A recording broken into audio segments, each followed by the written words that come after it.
hope you're all well. So today's lesson is going to be a listening lesson, and we are going to learn about traditional music, or otherwise known as Scottish music as well.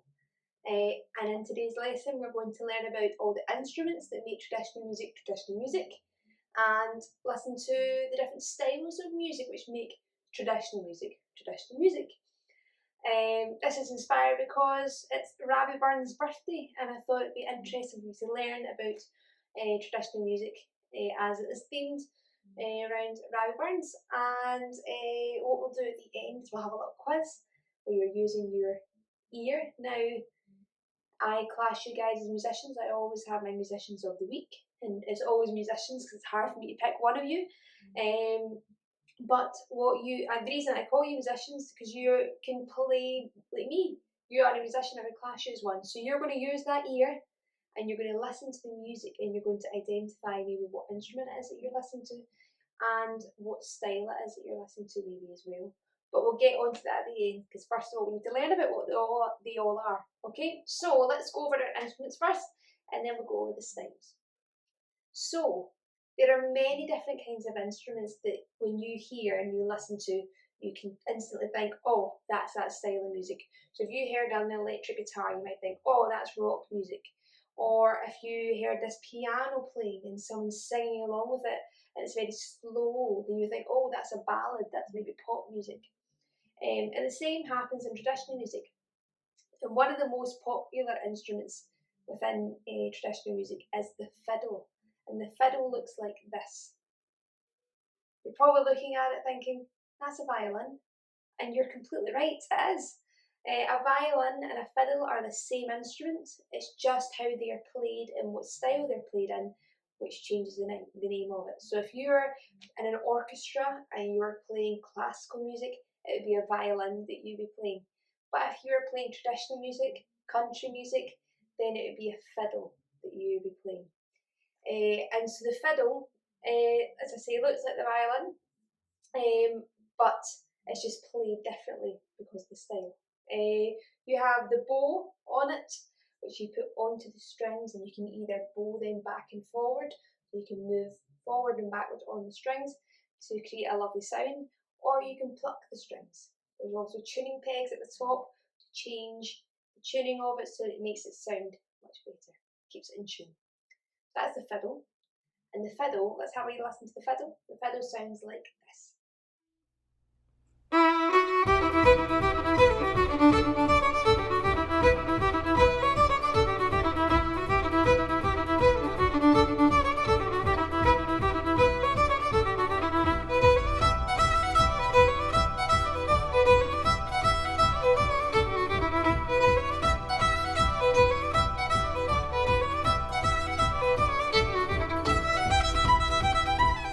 I love the fiddle. The fiddle's lovely, and it takes a lot of practice though to be able to learn the fiddle or the violin before it really sounds good. It takes a bit of practice. I'll show you a little video actually of someone, this is someone learning how to play the violin, and you have to do it day by day by day, and it sounds really bad at the beginning, but with practice it gets better and better. So here's a little clip of someone just practicing learning how to play the violin and fiddle, and see how they improve over time.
So you can see, with a lot of hard work, you can get there.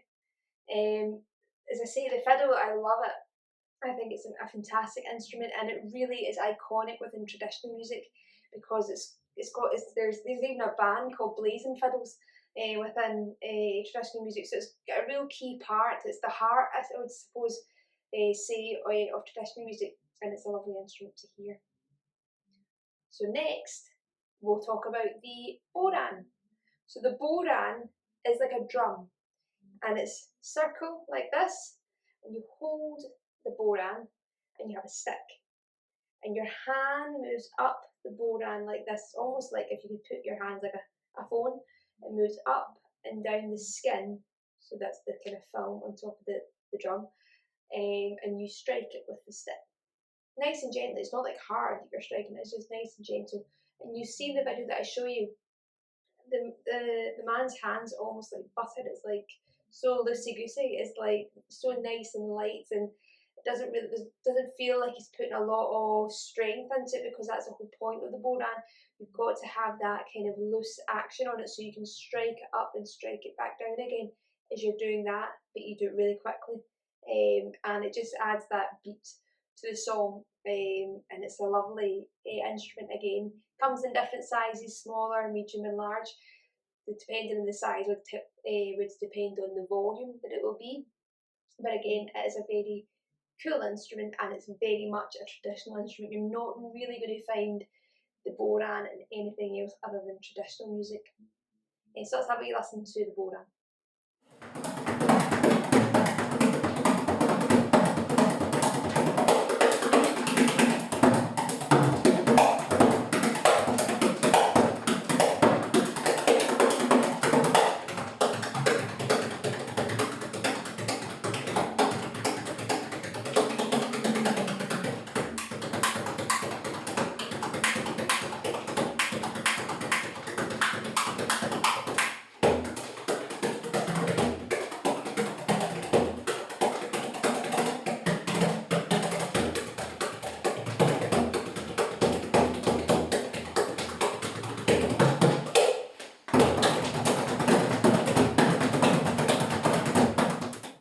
What did you think of that?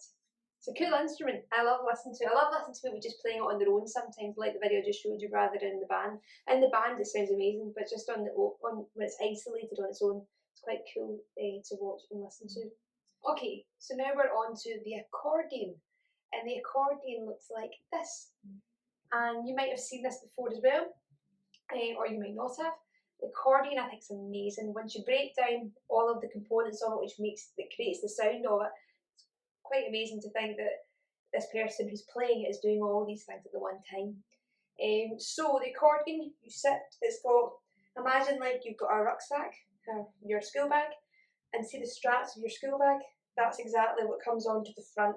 So the accordion's like the school bag, but you're wearing it this way, so it's the straps over your front instead of your back. And then on the accordion, you've got your keys. So that's like your piano side, or your keyboard side. So it's the same layout. So you've got that on that side. And then you've got in the middle something called the bellow, which is it squeezes out, and that you stretch out and that you can squeeze back in again. And then on this side, you've got the buttons, and they're really important as well.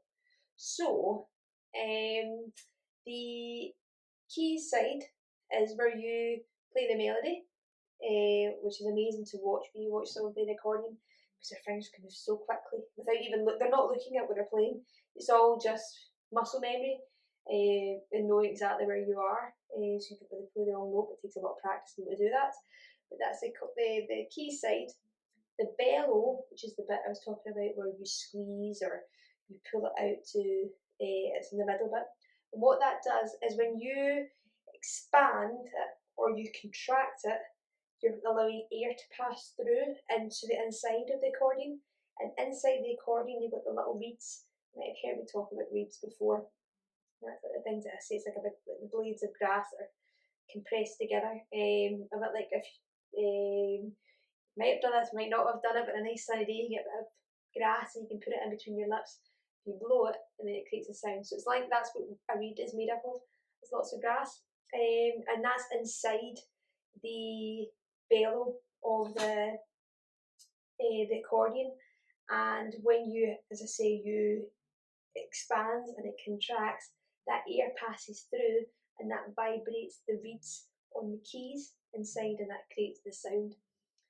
Or the buttons are the chords, so you press that and that is the chord of the song. So um, that's another conversation about kind of general musicianship, but that's not something we need to talk about just now. But when you press that, that's like the chords, and you can play the melody, which would match the chords to which you're playing. So you've got three things that you're doing at one time. You're playing the melody, you're pulling, you're squeezing the bellows, and you're also pressing the buttons. And you see, I love it when there's an action to it where you don't just like do this. There's a bit of a wave to your elbows. You bring it out and you pull it in and the things like that. So it's amazing to watch. So have a little listen to the accordion right now.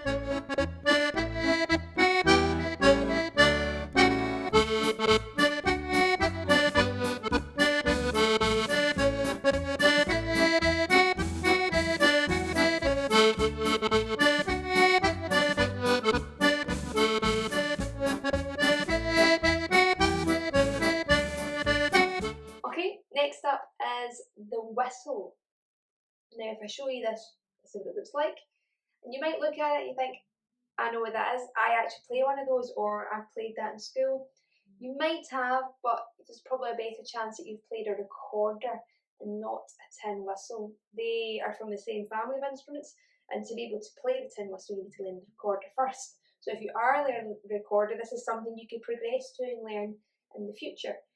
So the tin whistle, as I say, it looks like the recorder. You blow into it through the mouthpiece at the top, and the holes that are on it are different notes that you play. Sometimes it might require that you press two holes down, or just one, depending on what it is that you're playing. But you need to have really quick fingers, especially when it gets into the faster styles of traditional music. You need to be really quick when you're playing it. But again, it's lovely to listen to. The piece of music that I'm going to let you listen to, I think it's beautiful with the tin whistle. I really probably like kind of woodwind instruments that you kind of blow into like that. I just think are beautiful. You also need to have a lot of breath control. So you maybe heard about your diaphragm, and singers you do this, but then also as brass woodwind players, you have to have really good diaphragm for when you're breathing. So you've got to, when you breathe from your diaphragm, it's coming from here, it's not coming from your chest. So the best way of actually breathing properly is when you're lying down, because that's the only way you can breathe properly from your diaphragm. When we all get worried and panicked, it comes from up here. But when you're playing an instrument like that, you want to really focus on your breathing, because you can't constantly just be breathing, because it'll take away from the piece. You'll hear actually on this piece of music that you're about to listen to, you'll hear him breathing, but he's got to pick the right moments to breathe, because if you do it all the time, then it's too obvious, and then you lose where you are in the song. So a bit like a singer, again, you need to choose your right points where you're going to breathe, so it doesn't take away from the song. So let's have a listen to the tin whistle, and we'll show you the next instrument.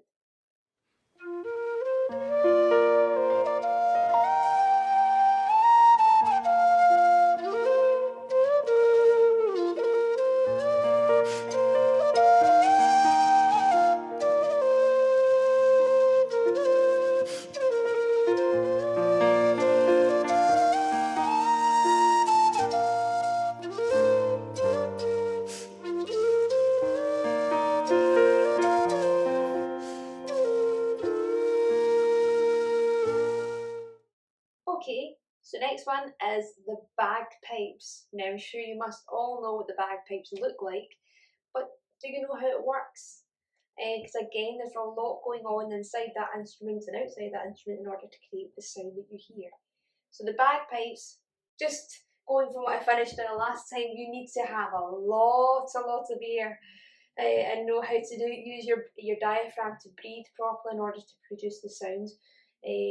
Sometimes, I mean, I've seen a lot of players play the bagpipes, and I might be able to get a clip for you, and I hope I can. When someone plays the bagpipes and you see their neck, they're almost like a frog, but it's like it expands and then goes back in again, expand because you the pressure that you need to blow into the pipe to blow into the bag. I can't, like, I genuinely cannot get a sound out of a bagpipe, but it takes a lot of practice and people do it. So bagpipes, how do they work? So you've got how you hold it. You've got the pipe that you blow into, and that's what fills the bag up with air. You'll hear someone, when it starts the bagpipes, and it's like it sounds a bit like, doesn't sound too good actually at that point, but that's them trying to fill that bag up with air, which they hold, and they put a lot of pressure on underneath. You hear them, they'll really press their kind of arm bit in here into the bag because it needs that pressure in it to keep it filled. And then you've got the chanter, which is like when we're talking about the tin whistle. The holes are on it, and that's how you create the melody and the sound is by placing your fingers over the holes. Again, it may be 2 fingers you use for some, or 1 finger, depending on what the note is that you're trying to play. So the chanter, you've got that, which is really important in order to create the melody and the sound. So we've got the bag, we've got the blowpipe, we've got the chanter, the pressure, and then you've got the drones. And the drones are the other pipes that are connected to the bag, and that's where the sound comes out. And you only have 3 of those. And inside the drones, like we had in our accordion, you've got the reeds, and the reeds are inside there, and that's like the bellow and how the air passes through. In the accordion, the same with the bagpipes. Air that passes through your mouth into the bag comes up the drones and vibrates the reeds to create the sound. I love the bagpipes. I just see when I was about your age. Actually, I don't know why. It was one of those things I used to listen. If I'd ever heard them, they made me cry. I just, not in a bad way. Not that they made me upset. Like, oh, turn that off. That's horrible. It just kind of like hit a certain point. Like, it was really, found it quite emotional to listen to it. Just like just the sound of them, and when you hear them collectively together, it's quite powerful. It used to just make me emotional. Still, sometimes it still does. So I'll let you listen to the bagpipes, and then I'm going to throw in another one in here that you'll see in a clip that I'll show you later on. But it's similar to the bagpipes, and you might never have seen this instrument before. So let's have a listen to the bagpipes first, and then I'll show you the instrument that I'm talking about next.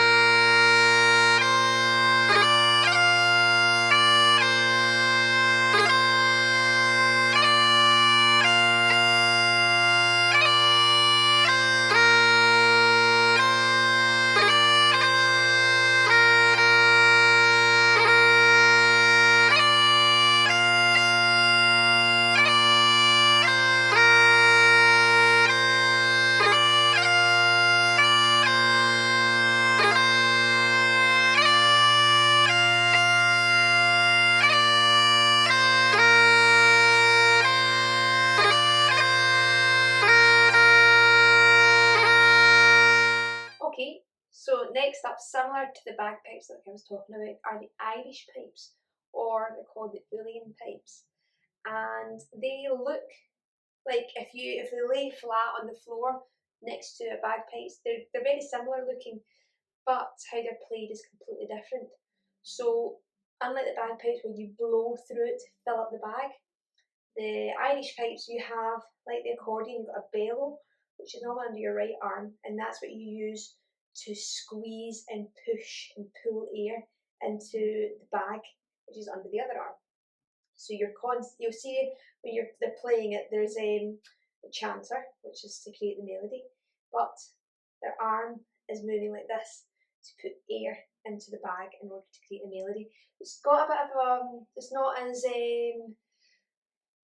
it sounds different to a bagpipe. It's kind of got a higher pitch, I would say, tone to it, more squeezed. So it definitely doesn't have the volume and vastness of a bagpipe.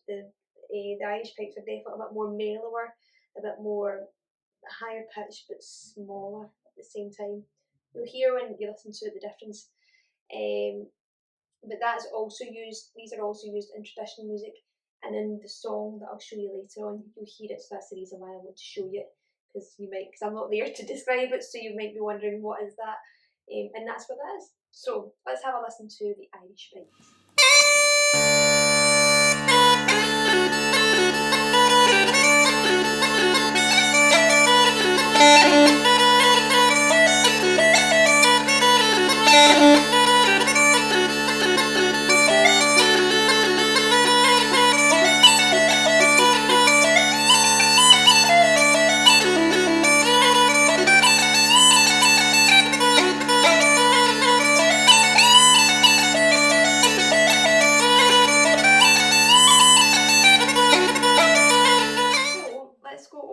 Our different styles of music you have in traditional music. The first one we're going to talk about is a jig. You may have heard of that word before. It's one of the most popular songs within traditional music. The jig is very lively, it's upbeat, and when you listen to the music, the way that I was always taught to be able to identify a jig is you can say the words jiggity, jiggity, jiggity, jiggity through it. As it's playing, you go jiggity, jiggity, jiggity, jiggity, jiggity, jiggity, jiggity, jiggity. And if you can say that through it and it works with the beat, then it's a jig. A jig, you'll have your fiddles, you'll have your tin whistle, you might have mandolins in there. That's your stringed instruments whenever they went over them, but they look like guitars but smaller. They're sometimes used within traditional music. And it's just generally lively and upbeat, and as I say, you can say those words within it. You can't help your foot is always tapping. I test you whether you can tap your feet, tap your pencil or something to it, because it's so infectious, the beat. So let's listen to a jig.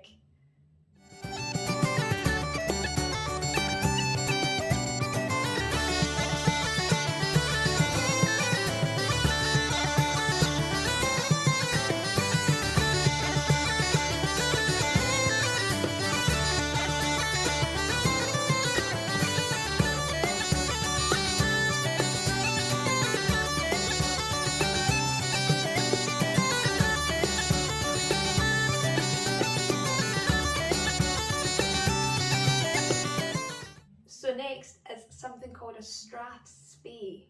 Now a strathspey has something called a Scotch snap in it, and that's a phrase that's used within this song, or a style of song, and it goes like, you hear it, it does in the clip that I show you, it'll go like da da da da da da, and that's your, that da da is the kind of, that's the snap.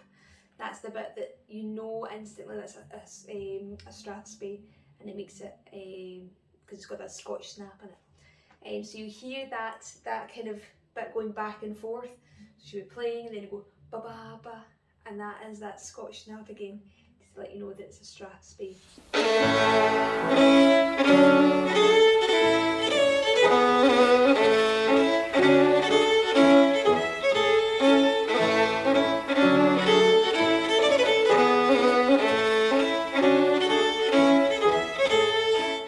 After a strathspey, normally you go into a reel, and a reel is moderate tempo. It's still lively, but it's not as lively as a jig. It's more moderate, and again you can dance to a reel like you could to a jig, but normally a strathspey and a reel kind of work together. You start with a strathspey, then you move on to a reel.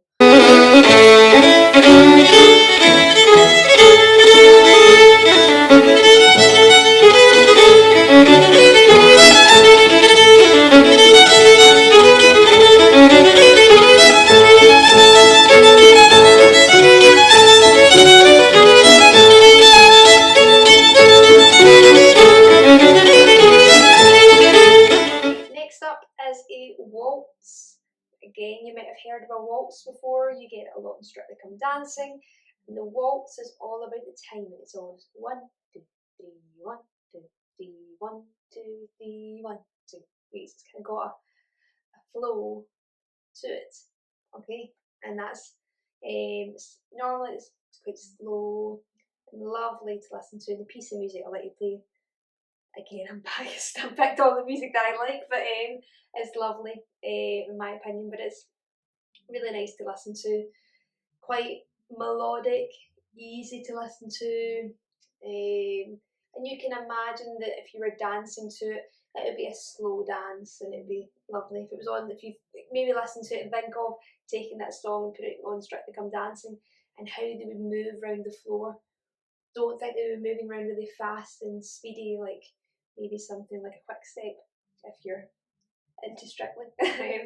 But it'd be more softer and slower, and the, the dress would be flowing around. It'd be like kind of like swaying from side to side, because it's got that kind of softer feel to it. So I'll let you listen to a waltz, and then we've got one more style to listen to, and then we can have a little quiz.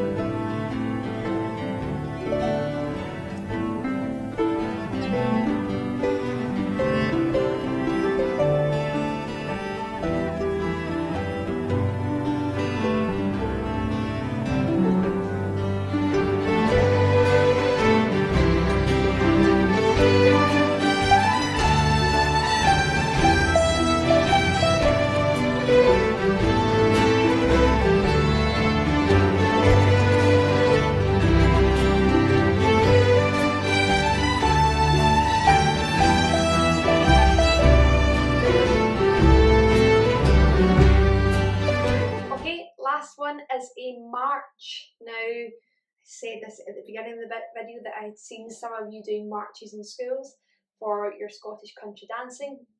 And a march is exactly that. If you're doing Céilís and such, that's when you'll be using your march, like the Dashing White Sergeant, or Strip the Willow and things like that. So it's a piece of music that does require dancing, and it's really upbeat. It's got a strong beat to it, so that whole the 1, 2, 3, 4, back 2, 3, 4, and all that. It's very, very strong. The timing in it for your movements and what you're going to do. It normally is with a band, as it's meant to be lively and it's meant to be having up your feet and dancing. So you'll normally have quite a few instruments in there to keep it upbeat and lively. So let's have a listen to a march. You might actually recognise it, so you might have done this one in school, or you might not have. So let's have a little listen to it, and then we can do it.